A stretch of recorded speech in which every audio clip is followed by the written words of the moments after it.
Football की पुआरी young लुमतम देखोनी हेंदोकना फॉरवा मदी लाइपोक अमगुम सखंगनरबा मिसक खरले मखोय दुगी मरक्ता Lionel Messi show अमनी लाइपोक नि हारिबा मेसी इंडिया की मेट्रो सिटी खरदा विजिट तरोकी मसिदी कोई लोइना खंगनरे इंडियन सेलिब्रिटीज पॉलिटिशियंस अमरी माबु पामजब फैंस सिंगदी अंगाउबुग पांखक ओइख्रिबनी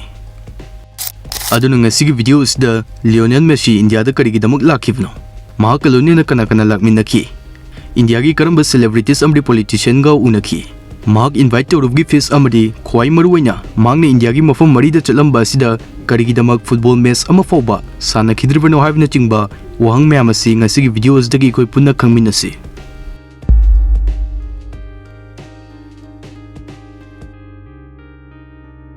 लियोनेल मेसी ने इंडिया दा लाखिबसी ISL नत्रगा कॉम्पिटिटिव गेम अमतक मरी लेनदी गोट इंडिया टूर 2025 कौबा माकी कोंगसेट असिगी सरुक अमोइना कोलकाता हैदराबाद मुंबई अमरी दिल्ली असिना चिंबा मल्टी सिटी दा प्रमोशनल टूर अमगी लाखिबनी मसिगुंबा टूर असि फुटबॉल खक्की वरी सोइदे ब्रांड वैल्यू हिनगतनबा मालेम सिनबा थुंगना सिटी सिंग असि एक्सपोज तौनबा यूथ चिंगदा थौना पिनबा अमदी ख्वाई मरुवैना इंडिया हारिबा लेबाक असदसु फुटबॉल बु पामजबा फुटबॉल ngौजबा मियोय लाख कयादंग लेडी हाबसी खंगनबा थवैगी टूर असि पांगथोकपदा इंडिया न खर्च तौरिबनी मांगना लाकलंबा मालेम पुंबगी मियेंग इंडिया दा थमकी अमदी इंटरनेशनल स्पॉन्सर क्यासो फंकी लियोनेल मेसी की इंडिया खोंगसता मा मथंत लाखिब्रा हारगदे मुक नत्ते माक लोइनना इंटर मियामी की टीममेट्स खरसु यावरकी लुइस सुआरेस अमदी रोड्रिगो ची बॉल असिना चिंगबा मियोइसिंग लियोनेल मेसी अमदी लुइस सुआरेस मतममदा बार्सिलोना FC दा पुन्ना सानरमी हाबदे खोय लोइना खंगनरे अदुना मखोय अनि पुन्नु उबफंगबदा बार्सिलोना FC की fencing अंगाउबुगु मोइख्रिबनी Mathang असदा Rodrigo D Paul की फैन क्या अमसु इंडिया दा लेरिबनी मखोय हुमतबु येंगनबा मियोय लिसिंग क्यानि स्टेडियम मनुंगदा होचन नरकिबसी इंडिया की करंबा सिटी सिंगदा मखोयबु उबफंगकी अमदी मफम अदुदा पांगथोखिबे इवेंट सिंगी मतंगदा मु खंगमिनसी कोलकाता मफम असदा टूर किक ऑफ अमदी लियोनेल मेसी की मिटम हांगदोखी हैदराबाद मफम असदना एक्सिबिशन अमदी मियोय क्यागा इंटरेक्शन तौकी मुंबई मफम असदा सेलिब्रिटी क्यागा उनकी अमदी इवेंट क्यासो सरुक याकी दिल्ली मफम असदना क्लोजिंग इवेंट पांगथोकी अमदी यूथ चिंगबो प्रमोशन तोरंकी पुमनमक असि डिसेंबर 12 दगिना 15 2025 असकी मरक्ता माई पाकना पांगथोकपसु ngamki खरा डिटेल्स ओइना मु खंगमिनसी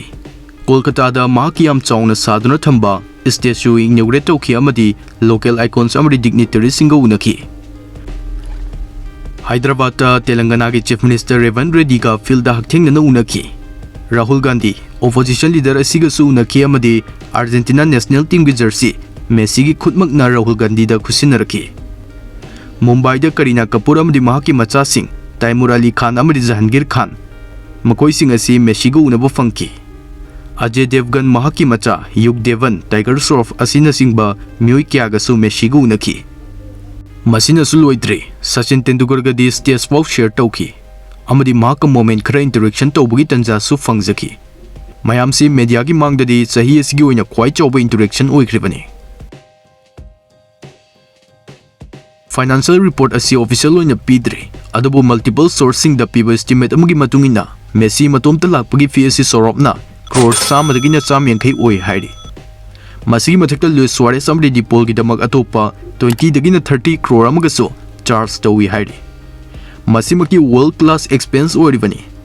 लियोनेल मेसी की ब्रांड वैल्यू की मरमना मसिगी फी असि ओइरखिबनी हाइना फोंगदोली स्पॉन्सर अमदी ऑर्गेनाइजर सिंगदगी याम फजबो वफम अमना माकी इंडिया खोंगसता फंगलपा हाइबदी येंगबा लाक्लिबा सिंगना टिकेट अमदी सेल्फी चार्ज अस्टगी फंगलपा सेल्फा मदुना इंडियन फुटबॉल चाउखनबा फ्यूचर द प्लेयर मरम चाबा फुथोंनबो होनबदा सिजनगनी हाइना फोंगदोली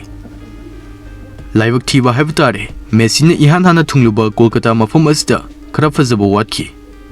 माकु येंगबा फंगलबदी हाइना फैंसिंग न टिकेट अमगे 3K दगिना 14K फावबा पिथोकलबा मतुंग अमकसु स्टेडियम द फना कुइना ngairibani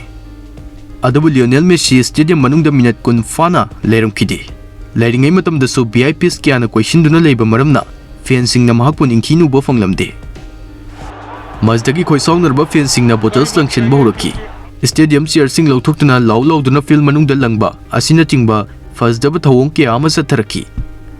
स्टेडियम की माहौल असदा total क्याउस ओइख्रेबनी masina national headline sing oraki masimakti khara fazaba watli thaudok asigi matangda marupsingi mod comment ta haibiramo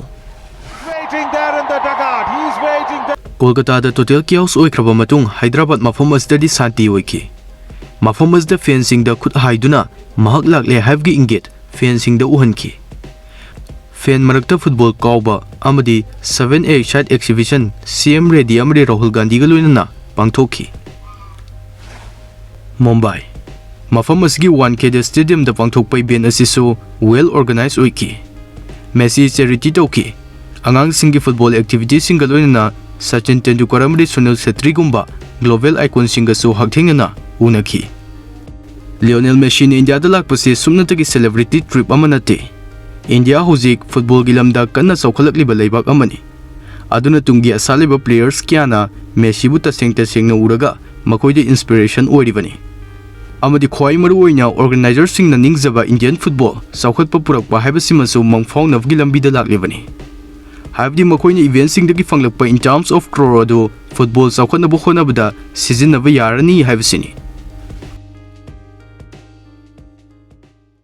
India Masagi God have the greatest of all time lay Magadudi Sunil Chhetri Football gi lamda haizawani Migi haiba wa si thamkraga isagi player bu hana support tawba ama changi Sunil Chhetri ni India gi damak sahi fana honaram labasu mahak poi khoina underrated player amoina thambi Hauzikti India su globally football pamba myoi lak kya dang leikre habasi khangna khrabani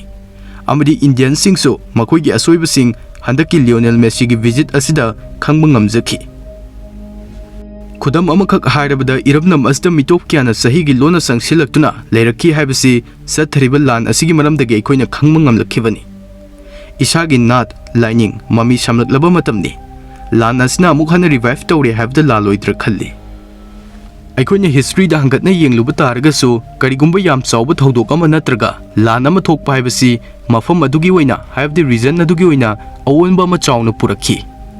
aduna iramdam asda thokliba lan asinasu iramdam asi sengdoklibani haina khanbi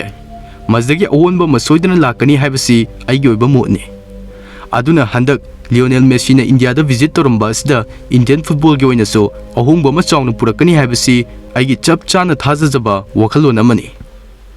horokpada thamjakiba wahang Lionel Messi na India gi mafam mari chalamba asda full match karigi damak sanaki davano masigi number 1 reason asi injury leiva number 2 exhibition amadi friendly match rules sing leiva number 3 schedule tight oiba number 4 mana uzik sanariba team madugi strategy gi saruk amo oiba maram amadi number 5 ta maki oi thangba khong asigi mamal asi in terms of crores oiribani aduna full match ki damak insurance darkar oi mayam sing asi lebda Messi na India da full match sanakhidribani Masi thamjarga ngasi gi unadi mayam buti ke fix na kaina navgi tanja do mayam dagi lauzari